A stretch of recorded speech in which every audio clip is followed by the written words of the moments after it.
উস্তাদের আগে আগে কোরআন শরীফ পাঠ করতে লাগলেন। ওনাকে সওয়াল করা হলো, তোমাকে আমি পড়াইতে আসলাম কিন্তু তুমি পড়ছো না, বরঞ্চ যা পড়াচ্ছি তার আগে আগে তুমি পড়তেছো, কারণ কি? হুজুর, যেই পড়াগুলা সবকগুলো আপনি নতুন নতুন করে দিচ্ছেন, এই সমস্ত পড়া আমার মায়ের গর্ভে অনেক আগে আমি মুখস্থ করে এসেছি। জোরে বলুন সুবহানাল্লাহ, আল্লাহু আকবার।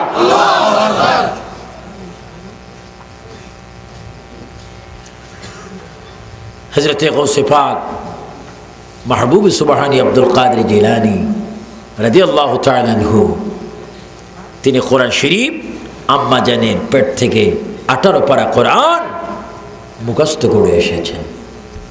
এটা সকলে জানেন, সকলে মানেন, সকলে বুঝেন। এটা গৌসে পাকের বড় কেরামত। তিনি অমানুষকে মানুষ করেছেন, অন্যায় পথের পথিককে তিনি ন্যায় পথের সন্ধান দিয়েছেন। এটা আমাদের সকলের জানা রয়েছে। এজন্য এমন নাম নিয়ে আজকের চট্টগ্রাম সহ বাংলাদেশের কিছু অংশ, কিছু জেলার মধ্যে একটা ইখতিলাফ শুরু হয়ে গেছে। গৌসুল আজম, গৌসুল আজম বলে বলে আপনি আবার চিৎকার দিয়ে বলেন, হুজুর গৌসে পাক আব্দুল কাদের জিলানীকে আমরা গৌসুল আজম বলে মানতে চাই কি চাই না? ডান হাত তুলে বলে চাই কি চাই না? ওনার গৌসিয়াতের ক্ষমতা এখনো আছে কিনা?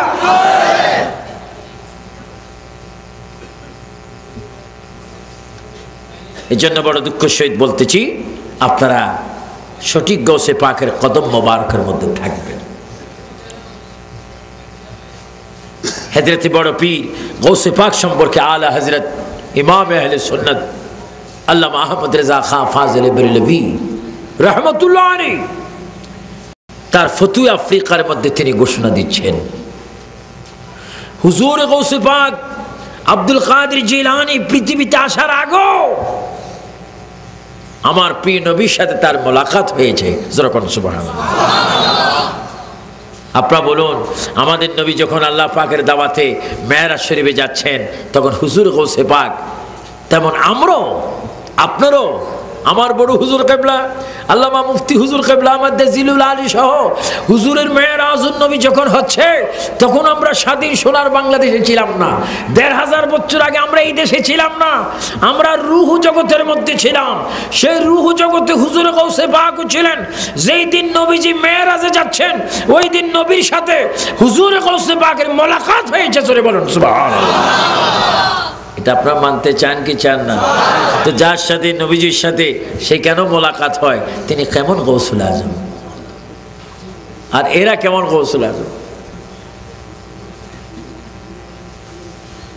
এই জন্য আল্লাহর হস্তে, হ্যাঁ, আমি আরো একবার বলেছিলাম, আমার দেশের কোনো গৌসুল আজম যদি একটা মশাকে আমি মেরে ফেলবো ইচ্ছা করে, উনি যদি সেই মশাকেও যদি সাধারণ জন্য চিন্তা করতে পারে, মনে করবে হ্যাঁ গৌসুল আজমের কিছু আছে। নিজের গায়ে মশা কামড়াচ্ছে, সেই মশাও কেউ মারতে পারে না, গৌসুল আজম হয়ে বসে আছে। আল্লাহ পাক হেদায়েত নসিব করুক, জোরে বলুন আমিন। আর আমাদের গৌসুল আজম যিনি বাগদাদ শরীফে ঘুমাচ্ছেন, বাগদাদ শরীফে আছেন, এখনো জিন্দা, নামাজ পড়তেছেন, হুজুর গৌসে পাক আব্দুল কাদের জিলানী যখন আমার প্রিয় নবী মেরাজ শরীফে যাচ্ছেন, রূহ জগৎ থেকে এসে মাশুকি সুরতে আমার নবীর সামনে আসলেন। আমার নবীর সামনে আসার পরে হুজুর গৌসে পাক আমার নবীকে সালাম দিলেন। আমার সুন্নি ভাইরা বলুন, আসসালাতু ওয়াসসালামু আলাইকা ইয়া রাসূলুল্লাহ। আর একটু জোরে বলুন, আসসালাতু ওয়াসসালামু আলাইকা ইয়া হাবিবাল্লাহ। আমার নবীর পাক কদমে হুজুর গৌসে পাক মেরাজে যাওয়ার পথে নবীজির কদমে সালাম পেশ করলেন, সালাম জানালেন। আমার প্রিয় নবী বললেন, আপনি কে? আপনার নাম কি? আপনার পরিচয় কি? কোথা থেকে আপনি আসলেন?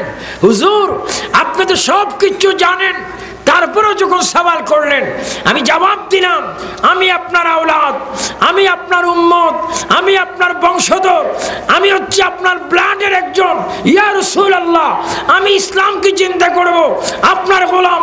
আজকে আপনি যখন আল্লাহর মেহমান হয়ে যাচ্ছেন, আমার রুহানি মাশুকি সুরতের এই কাঁধে আপনার কদম নেওয়ার জন্য আমি হাজির হলাম। জোরে বলুন সুবহানাল্লাহ। আল্লাহর ওয়ালি মাহবুব সুবহানী, আল্লাহর নবীর নূরানি চরণ মুবারক, কদম মুবারক তার কাঁধের মধ্যে রাখলেন। রাসূল পাকের কদম মুবারক মাশুকে সুরতের কাঁধে রাখলেন। হুজুর গৌসে পাক নিয়ে গেলেন। আমার পীর বললেন, হে আমার আব্দুল কাদের, তুমি শোনো, তোমার কাঁধের উপর আমার পা রাখলাম, কিয়ামত পর্যন্ত সমস্ত ওলিদের কাঁধে তোমার পা রাখার অধিকার দিয়ে দিলাম। একটু জোরে শরীফ পড়ুন, আল্লাহুম্মা সাল্লি আলা সাইয়্যিদিনা মুহাম্মাদ ওয়া আলা আলি সাইয়্যিদিনা। জোরে জোরে মুহাব্বতে বলি, আল্লাহুম্মা সাল্লি আলা সাইয়্যিদিনা মাওলানা মুহাম্মদ ওয়া আলা আলি সাইয়্যিদিনা। আল্লাহ তুমি দয়া করো, জোরে আল্লাহ তুমি দয়া করো, নসিব করো মদিনা। আল্লাহ তুমি দয়া নসিব করো মদিনা। নবীজি কে না দেখাইয়া কবর দেশে দিও না। আল্লাহ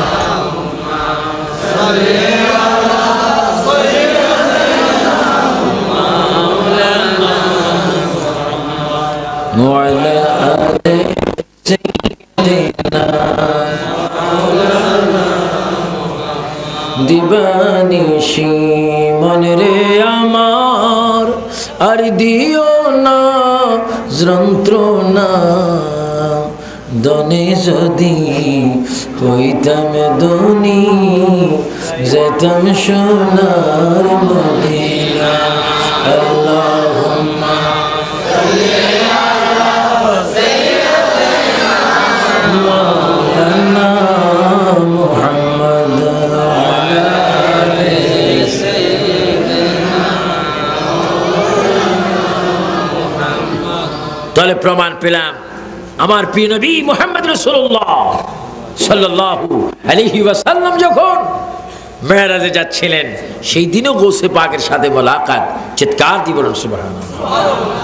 আসমানের দিকে বলেন, ওনার গৌসিয়াতের ক্ষমতা। মায়ের পেটে বলেন, সেখানেও তার ক্ষমতা। খবরও বলেন, সেখানেও তার ক্ষমতা। দুনিয়ার মধ্যে বলেন, সেখানেও তার ক্ষমতা। সর্বদিক যার ক্ষমতা তিনি হুজুরে গৌসে পাক মাহবুব সুবহানী। সবাই উচ্চস্বরে বলুন আব্দুল কাদের। আর একটু জোরে বলুন আব্দুল কাদের। এত বড় হুজুরে গৌসে পাকের আজকে ইমামুল আউলিয়া গৌসুল আজম দস্তগীর রাদিয়াল্লাহু তাআলা আনহু কনফারেন্স ও উরুস শরীফে আমরা এখানে এসেছি হুজুরে গৌসে পাকের স্মরণে জিকির করার জন্য। গৌসে পাকের জিকির করার জন্য।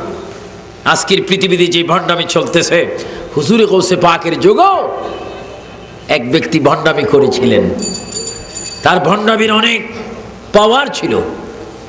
সে ছিল বড় আমলি এবং তার চলাফেরা ছিল বাঘের উপরে বসা। যেটা বলুন কিসের উপরে? আচ্ছা আপনারা বলুন, এই দেশে যদি কেউ বাঘের উপরে বসে যদি আসে, আমরা তাকে কত বড় পিশাব বলবো? পাগল হয়ে যাব। কদমে গিয়ে সুমা দিব, বাবাজান আসছে। বহুদিন একজন বাবাজান পাইছি, বাঘের উপরে বসছে।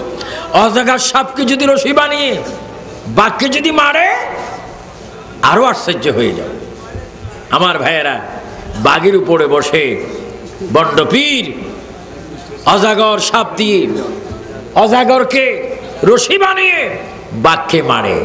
আর সেই ব্যক্তি গৌসে পাকের দরবারে পাঠাইলেন যে তোমার পিশাবকে কি বলো। আমার বাঘের জন্য যেন কিছু খোরাক পাঠিয়ে দেয়। জোরে বলুন নাউজুবিল্লাহ। হুজুর গৌসে বাগ বললেন, আমার কাছে যে বকরি চাচ্ছে, বাঘের জন্য খোরাক চাচ্ছে, নিশ্চয় সে বেয়াদব হবে।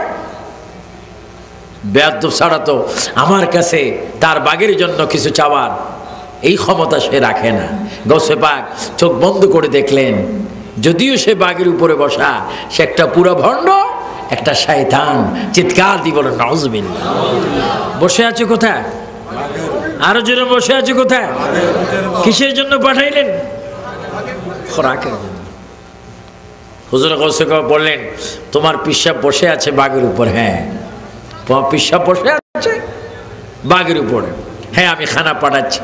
এসেছে যখন, খানা না পাঠিয়ে তো উপায় নেই। যাও, আল্লাহর ওলি পীরান পীর দস্তগীর মাহবুব সুবহানী কুতুব রাব্বানী, তার দরবারে একটা দুর্বল, শরীরের চামড়া উঠে গেছে, মরবে মরবে ভাব, একটা দুর্বল, কুকুরও নয়, কুত্তি মহিলা, একটা কুত্তিকে ডাক দিলেন গৌসে বাগ, এদিকে আসো, তুমি অনেকদিন ধরে তো ক্ষুধার্ত, পেটে তোমার খিদা লেগেছে, আজকে তোমাকে একটা মজবুত খানা দেব, তুমি এদিকে আসো। ওই যে বন্ডপীর বাঘের উপরে বসে আছে, তুমি আমার দরবারের কুত্তি বাঘটাকে একটু নাস্তা করে আসো। চলে বলুন সুবহানাল্লাহ। আল্লাহু আকবার, বলুন আল্লাহু আকবার। কি খাচ্ছে? আরো জোরে কি খাবে? কে খাবে? কে খাবে? কুত্তাও না। আর আমাদের দেশের গৌসুল আজমের দরবারে যদি বাঘ ঢুকছে শুনে, নিজে আফসাফ ইন্তেকাল ফরমাইবেন। বাঘ আর আসি ওনার সামনে বেয়াদবি করতে হবে না, আগে উনি বাঘের সম্মান ইজ্জত রক্ষা করবেন। তুমি আর এতটুকু এসে আমাকে কষ্ট দিও না, আমি আগে কুল্লু নাফসি যায়কাতুল মউত, আগে মরিস। আল্লাহর ওলি মাহবুব সুবহানী অসম্ভবকে তিনি সম্ভব করেন। তিনি তার কারামত দিয়ে, হুকুম দিয়ে দরবারের ওই দুর্বল কুত্তিকে যখন পাঠিয়ে দিলেন, কুত্তি গিয়ে বাঘকে যখন ভক্ষণ করলো, ওই বন্ডপীর আশ্চর্য হয়ে গেল, কার দরবারে আসলাম? যার দরবারের একটা দুর্বল কুত্তা আমার বাঘকে খেয়ে ফেলে। ওই ব্যক্তি আসলেন, হুজুর গৌসে পাকের কদমের মধ্যে পড়ে গেলেন, ইয়া গৌসুল আজম আব্দুল কাদের জিলানী, অনেক অন্যায় করেছি, কুফরি করেছি, বেয়াদবি করেছি, অন্যায় পথে আমল করে বাক্যে হাসিল করেছি, কিন্তু আপনার দরবারের কুকুর আমার বাক্যে খেয়ে ফেলেছে। হুজুর, আমি নতুন জীবন চাই, নতুন তরিকা চাই। হুজুর, আমি চমক চাই, আমি ইমানি খোরাক চাই, আমার কলবের খোরাক, আপনার কদমে আমি ভিক্ষা চাই। আল্লাহর ওলি বলল, তুমি গোসল করে আসো, তুমি ওযু করে আসো, কলমা শরীফ পড়ে তোমার মাথার উপর হাত দিয়ে তোমাকে জগতের শ্রেষ্ঠ ওলি বানাই দেব। জোরে বলুন সুবহানাল্লাহ। আল্লাহু আকবার বলেন। গৌসে পাক ওলি বানাই দেওয়ার ক্ষমতা ছিল কি ছিল না? আর এখন জোর করি হয়, বটে বটে কি হার, মাঝখানে ফান, লেখা আছে আই লাভ ইউ, আমি তোমারে ভালোবাসি। সামনে চেন দিয়ে বুতাম খুলে দিছে, ইন্ডিয়ার বাতাস যেন প্রবেশ করে। স্বর্ণের চেইন। আমার ভাইয়েরা, এই অবস্থা, স্বর্ণের চেইন, স্বর্ণের হার, স্বর্ণের হাতের চেইন, কিন্তু ছেলে তুমি স্বর্ণ দিয়ে মাকে যিনি এক পদ জিনিস বানাই দিতে পারছো না, স্ত্রীকে অনেক স্বর্ণ দিচ্ছ, মাকে দিচ্ছ না। আমার ভাইয়েরা, এইভাবে গৌসে পাক বললেন, তুমি আবার জুতাগুলা নিয়ে যাচ্ছ, এটা তো ভালো কাজ নয়। কেন নিতে চাচ্ছ একটু বলো? হুজুর, আমি অভাবী। শুধু অভাবী নয়, উপযুক্ত কয়েকটি মেয়ের পিতা, বিবাহ দেওয়ার মতো মোটো ব্যবস্থা নেই। যদি আপনার এই স্বর্ণগুলি, জুতার এই সামান্য স্বর্ণ বিক্রি করে যদি আমি আমার গরিবানা দূর করতে পারি, মেয়েদেরকে বিবাহ দিতে পারি, এই জন্য আপনার এগুলা চুরি করার জন্য আমি এসেছি। হুজুর, কান ধরলাম, আর চুরি করবো না। হুজুর, উঠলাম বসলাম, এই ধরনের কাম করবো না, আমাকে ক্ষমা প্রদান করুন। কও, যাও, তোমাকে ক্ষমা করে দিলাম, তোমাকে স্বর্ণের ব্যবস্থাও করে দিচ্ছি। জোরে বলুন সুবহানাল্লাহ। গৌসুল আজম সমস্যার সমাধান করার ক্ষমতা আছে কিনা? আরো জোরে আছে কিনা? আর আমার বর্তমান পৃথিবীর গৌসুল আজমরা সমস্যা সৃষ্টি করে দেয়, সমস্যা সৃষ্টি করে দিচ্ছে। ঠিক ঠিক বলবেন না, ওইদিকেও চাইলে মাঝে মাঝে হাত তোলেন। নারকেল তরকারি। আমার ভাইয়েরা, হুজুরে গৌসে পাক বললেন, তোমার স্বর্ণ কি এতই প্রয়োজন? হুজুর, আপনি যদি দয়া করে বলেন কিছু দিলে তো আমার মোটামুটি অবস্থা পরিবর্তন হয়ে যাবে। যাও, তোমার সাধ্য মতে, তোমার ক্ষমতা মতে একটা ইটের চাক বা পাথর আমার কাছে নিয়ে আসো। চোর ব্যক্তি মনে মনে বলে, ভালো মতো চুরি করছি, কোফালে আজকে ইটেই মারবে, আমার হাতে ইট এনে আমাকে মারবে। হুজুর, আমি তো বললামই চুরি করবো না, আমাকে মাফ করে দেন। আচ্ছা, মাফ তো করেই দিলাম, কিছু স্বর্ণ বানিয়ে দিই। সুবহানাল্লাহ বলেন। আর একটু জোরে বলো সুবহানাল্লাহ। স্বর্ণ এনে দিলেন। চোখ বন্ধ করো। সে চোখ বন্ধ করো, করেও না, কিছু করে, কিছু করো না। কি ইট দিয়ে কি করে আমি একটু দেখব। আল্লাহ ভালো। আল্লাহর ওলি হুজুর গাউসে পাক মাহবুব সুবহানী, যেই স্বর্ণ নিয়ে আমরা অহংকার করি, গৌরব করি, যেই স্বর্ণের দ্বারা আমরা মানবতা ভুলে যাই, সততা ভুলে যাই, নম্রতা ভুলে যাই, সেই স্বর্ণ ওলি আল্লাহদের কাছে হাতের ময়লা। সেই স্বর্ণ ওলি কেরামের কাছে কিছুই না। আল্লাহর ওলি ওই পাথরের টুকরা ইস্তেঞ্জা করে দিলেন, প্রস্রাব করে দিলেন। প্রস্রাব করতে দেরি, যতটুকু প্রস্রাব পড়েছে পুরা পাথরের চাকটা স্বর্ণে পরিণত হয়ে গেছে। আর একটু জোরে বলুন আল্লাহু আকবার। চোর ব্যক্তি বলে, এক গুলি দুইটা পাইলাম, স্বর্ণ পাইলাম, বানায় কেমনে সেটাও শিখলাম।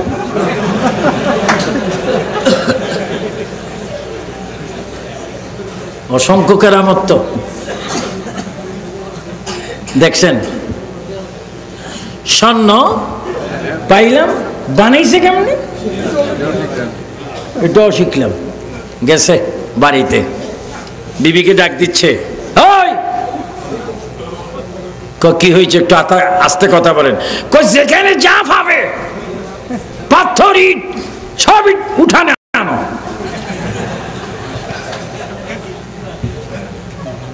আনা হলো। কেউ কেউ দিকে তাকাবে না, প্রস্রাব করো। আচ্ছা, একসাথে যদি তেজাতেজি করে পেশাব করে একটা বিশ্ব দুর্গন্ধ হয়ে যাবে না? দুর্গন্ধ, দুর্গন্ধ। ভুল হয়েছে, ওই ফিট দাও, চতুর্দিক দিলেন, স্বর্ণ হয় না। কি করতেছেন এগুলো? আপনি কি পাগল টাগল হয়ে গেছেন? এক্ষুনি আমি দেখে আসছি স্বর্ণ কিভাবে বানায়। গেলেন, হুজুর সামান্য অবস্থা দেখে একটু ফলো করে স্বর্ণ বানাইতে চেষ্টা করলাম, স্বর্ণ হয় না। হুজুর, আপনি চোখ আমাকে বন্ধ করে নেন, স্বর্ণ বানাইতে দেখলাম, কিন্তু আমি চেষ্টা করেও পারলাম না। কারণ কি? আল্লাহর ওলি ডাক দিয়ে বলে, হে আল্লাহর বান্দা শোনো, আমার পায়ের তালু থেকে মাথার তালু পর্যন্ত আল্লাহ পাকের জিকির করে। আমি যা পারি তোমরা তা পারো না, কারণ আমি হচ্ছে আওলাদে রাসূল। জোরে বলুন সুবহানাল্লাহ। আল্লাহু আকবার। হুজুর গাউসে পাক মাহবুব সুবহানী পৃথিবীতে অসম্ভব জিনিসকে সম্ভব করেছেন, অমানুষকে তিনি মানুষ করেছেন, সঙ্গে সঙ্গে মানুষের গরিমানা দূর করেছেন। তিনি ছিলেন মাহবুব সুবহানী। সবাই উচ্চ স্বরে বলুন আব্দুল কাদের। পৃথিবীতে 4 জন আকতাব রয়েছে। কয়জন? আর একটু জানুন, কয়জন? একজন প্রথম সৈয়দ আহমদ ইবনে রেফাই রাদিয়াল্লাহু তাআলা আনহু। 2 আপনারা খেয়াল করবেন, সৈয়দ আব্দুল কাদের জিলানী রাদিয়াল্লাহু তাআলা আনহু। 3 সৈয়দি আহমদ আল বাদবী রাদিয়াল্লাহু তাআলা আনহু, সৈয়দ ইব্রাহিম আল ইউসুফি আল কুরাইশি আল হাশিমি রাদিয়াল্লাহু তাআলা আনহু, এই চারজন হচ্ছেন আকতাব। চিৎকার দিয়ে বলেন সুবহানাল্লাহ।